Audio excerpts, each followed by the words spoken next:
This is a messy show with messy characters, which makes them feel very real.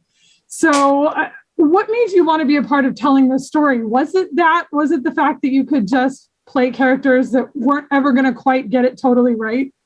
It definitely was a part of the appeal. Cause it, like you said, it felt real.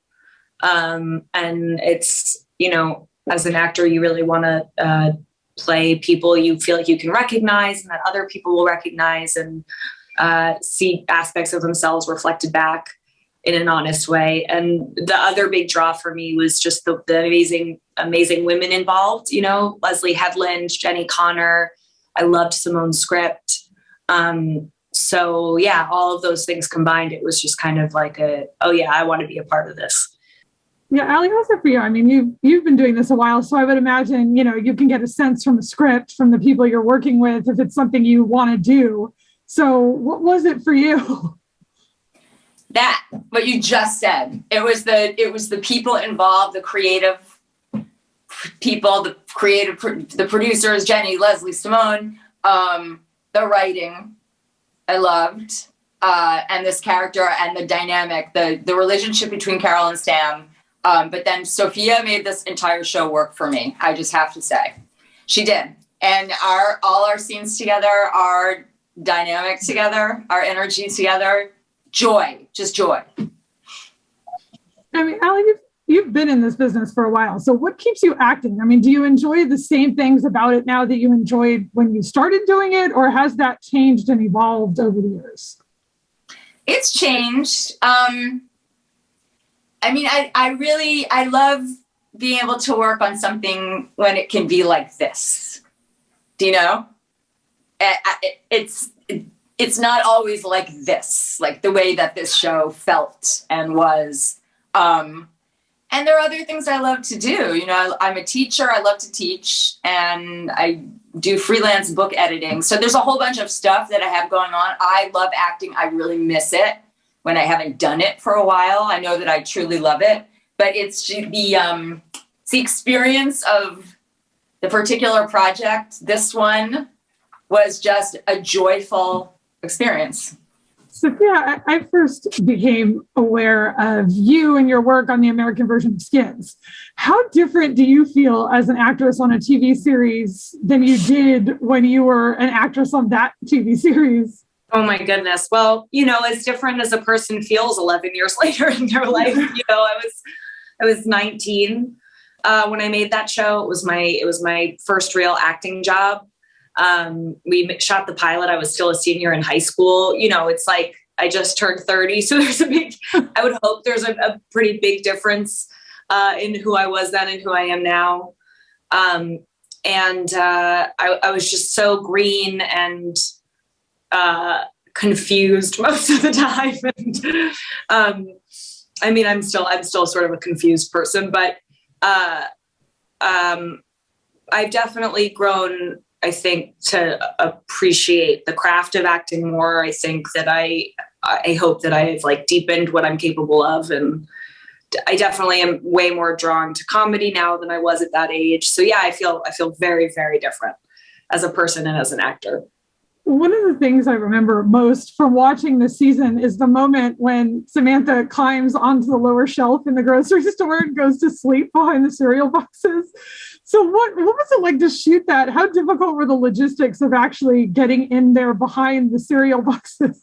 Honestly, I was very tired a lot of the time that we were shooting this show. I'm so grateful for the gig and the experience, but it was quite a lot of work. So I was just tired all the time. So I was very, very happy to have a scene where I was lying down. It didn't really matter that I was on a cold shelf. It didn't really matter that I was behind cereal boxes. I was just like, I'm ready to shoot this all day. It's great. It was really nice for me. Yeah, there was just something so funny about it because I don't think I've ever seen a scene like that before. It says a lot about what the show is, which I kind of love. Yeah.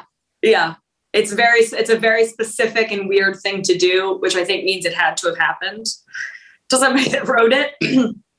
And as somebody who can fall asleep really easily at work, I was like, yeah, I buy that. I love what we get to see of the dynamic between these two characters. When did you guys first meet each other, and did you spend a lot of time figuring that out? I mean, was it a constant conversation about who they were to each other? We first met in Chicago when we shot the pilot, and it was really sort of an instantaneous bond between Allie and I. I've been a fan of hers for so long. It was such a dream to work with her, and then to just sort of like become her friend, and for her to be so fun and cool and nice and a great hang. You know, that was just like icing on the cake. And I think the Carol Sam relationship for both of us is the heart of the show and kind of the show to us. So we both took it really seriously and really wanted it to be, special, because it felt special to us. But in working together, at least for me, it was so easy right from the jump. And I think we both saw their dynamic in the same way. So it could just be playful, and we could find stuff on the day. And it was a constant conversation, and still is. Allie and I still like chat about where they are and what they did and where they might go. Yeah. Yeah, I love it because it's not expected. I mean, when you see somebody like Samantha, you figure like her home life must be horrible, that these two people must not get along, or they're trying to tear each other's throats out all the time. But there's something just so interesting and different and unexpected about this dynamic. I think Simone did a really great job of not making everything feel sort of like the stereotypical version of itself, and she just really wrote what she knew and the truth. And I think so many mother-daughter and just parent-child dynamics are never like just one thing. Yes, some of them are that really dark, sort of abusive, traumatic, all in that universe. But at least from my experience and from my point of view, most of them are like very much in the gray area in between. So I love the way she wrote Sam and Carol as like, they love each other. They're so passive aggressive. They know exactly how to push each other's buttons.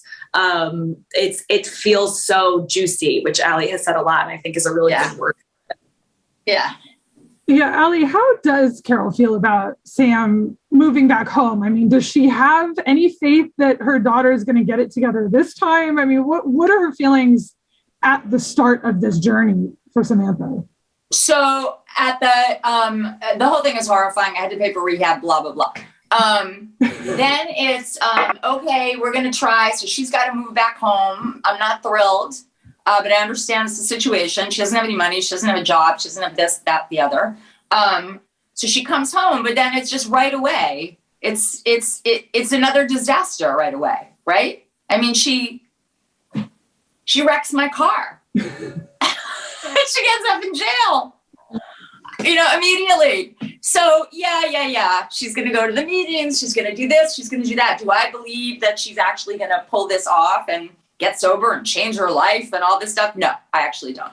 I don't. But we'll see. I mean, I wanted to see sort of how's it going to play out, and it just takes a while to watch her moving through and just beginning to get sort of like the dregs of her life sort of together. That gives me a little bit more faith in her, but there's a very long way to go. Mm. I love too that she doesn't really let it consume her. She has her own life. She has things that she does herself, and she's going to go on doing them, even if her daughter is, doesn't get herself together. I kind of love that. It's complicated though, because as Carol, I can tell you, yes, and I am doing what I want to do, and she's not going to come in here and, and cross all my boundaries or do my this or that. But if I texted her and she didn't text me back, I would be thinking about it obsessively. Do you know what I mean? Was she doing? And then fighting with myself against like caring too much or thinking about her too much or letting her take up too much space. There's just an inner thing going on, hard to describe. And then so that was going on with me. And then there was the dynamic with Sofia. Sofia, in what ways do you think her mother is the bane of her existence? And in what ways do you think she really appreciates having her mother there, even if she wouldn't say so? I think that it is a lot easier for Sam to blame other people for where her life has ended up and for her pain. And Carol is her favorite person to blame stuff on. And I think as the season progresses and as Sam sort of moves through her journey of recovery and sort of reinvention, I think she starts to take a little bit more responsibility, and in doing so can kind of see that maybe not everything was Carol's fault, which is a really hard thing for her to accept. I definitely don't think she's the bane of her existence. I think in a lot of ways they're way more similar than they'd care to admit, and need each other a lot more than they'd care to admit. Like Ali said, you know, they can have their own lives and say, I wish I didn't have to deal with this person, but at the same time, they think about them a lot. It's I think a really beautiful relationship. And of course at the center of it is this like gaping hole of their loss and their grief. And it's kind of the elephant in every room for the two of them. Mm-hmm. So I think that grief has affected this relationship in a lot of ways as well. When you're trying to get sober and turn your life around, knowing that your former best friend is going to marry your ex doesn't really seem like it's going to help keep you on that new path very well. Right. So how challenging is that for her to have to continue to deal with and face? Because I would imagine nobody would want to have to deal with that by choice. I don't think so either. Yeah, I think that always seemed so hard for me. I feel like there's like a really strong girl code, and that is, just not something you do. But also, you know, Sam was a bad friend long before Britt did that to her, or just, you know, and it's just kind of another aspect of the way in which Sam sees herself as the center of the universe. I think, you know, this was her relationship with Joel was this kind of high school juvenile thing. And she sort of ended it with him, and she kind of messed that whole thing up. And then years later, her you know, she finds out her ex best friend is in love with him, and somehow makes that all about her. And is just yet another thing that she needs to deal with on this journey of recovery. And you know, it's like they always say, there's like never a perfect time to change. There's never a perfect time to quit. There's never a perfect time to give up your vice. It's like, if it wasn't this, it'd be something else, you know? This does happen to be a really challenging thing for her to deal with, but yeah, it's a TV show. So yeah, gotta have the drama. Yeah. Yeah. Well, Ali, if there is a second season of this show, are there aspects of Carol that you'd love to get to explore or see explored? Because it seems like there's just so much about her we don't know yet. Yeah, absolutely. And I think the relationship with Sam has a lot of places to go. Do you know? A lot of layers, a lot of unexplored stuff. It's a very, I mean, look, Sam is 27, right? 29? 29 if we do a second season. Okay, so here we go. 29-year relationship I've had with this kid, with all of this stuff going on. And I'm still figuring the whole thing out. And who am I without my husband and without that particular role? I don't think I really have an understanding of who I am. So Carol, I'm talking as, speaking as, so that's all this thing about, you know, okay, do a little dating and how's that going to go? And this ridiculous scenario with the book club. And I just think it's trying to figure out, okay, what is my life going to look like now? Do you know? Yeah. So there's a million places to go with that. It definitely feels like that back and forth between like, what am I supposed to represent and what do I actually want to be? Yeah, what do I want to do? Do you know? Carol's in her 50s, I'm in my 50s. And it's just sort of, okay, so you get to this particular point and it's just, what do you want to do now? Like we've done this. What do I want my life to be? Yeah. You know? Well, thank you. How do I want my relationship with my kid to be? All of that. And 50s is a very interesting time. And I'm 59, so I'm already even been through that. You know, all the 50s. It is a time of reinvention. Definitely. Well, thank you guys for talking to me. I love the show. I love your relationship and I want more of it. So thank you very much. Thank you so Yay. much.